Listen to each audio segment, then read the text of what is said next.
Holy Bible. Zechariah. Chapter 14.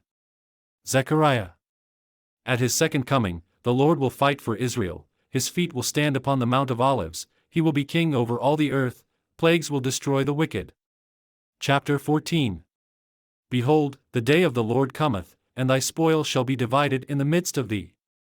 For I will gather all nations against Jerusalem to battle, and the city shall be taken, and the houses rifled, and the women ravished, and half of the city shall go forth into captivity, and the residue of the people shall not be cut off from the city. Then shall the Lord go forth, and fight against those nations, as when he fought in the day of battle. And his feet shall stand in that day upon the Mount of Olives, which is before Jerusalem on the east, and the Mount of Olives shall cleave in the midst thereof toward the east and toward the west, and there shall be a very great valley, and half of the mountain shall remove toward the north, and half of it toward the south.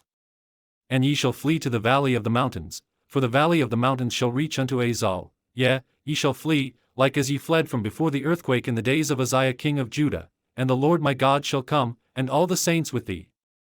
And it shall come to pass in that day, that the light shall not be clear, nor dark.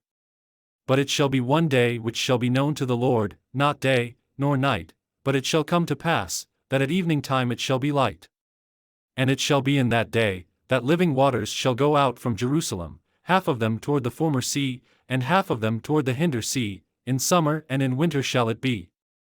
And the Lord shall be king over all the earth, in that day shall there be one Lord, and his name one. All the land shall be turned as a plain from Geba to Rimmon south of Jerusalem, and it shall be lifted up, and inhabited in her place, from Benjamin's gate unto the place of the first gate, unto the corner gate, and from the tower of Hananiel unto the king's winepresses. And men shall dwell in it, and there shall be no more utter destruction, but Jerusalem shall be safely inhabited. And this shall be the plague wherewith the Lord will smite all the people that have fought against Jerusalem, their flesh shall consume away while they stand upon their feet, and their eyes shall consume away in their holes, and their tongue shall consume away in their mouth. And it shall come to pass in that day, that a great tumult from the Lord shall be among them, and they shall lay hold every one on the hand of his neighbor, and his hand shall rise up against the hand of his neighbor. And Judah also shall fight at Jerusalem, and the wealth of all the heathen round about shall be gathered together, gold, and silver, and apparel, in great abundance. And so shall be the plague of the horse, of the mule, of the camel, and of the ass, and of all the beasts that shall be in these tents, as this plague. And it shall come to pass, that every one that is left of all the nations which came against Jerusalem shall even go up from year to worship the King, the Lord of hosts, and to keep the Feast of Tabernacles. And it shall be, that whoso will not come up of all the families of the earth unto Jerusalem to worship the King, the Lord of hosts, even upon them shall be no rain. And if the family of Egypt go not up, and come not, that have no rain, there shall be the plague, wherewith the Lord will smite the heathen that come not up to keep the Feast of Tabernacles.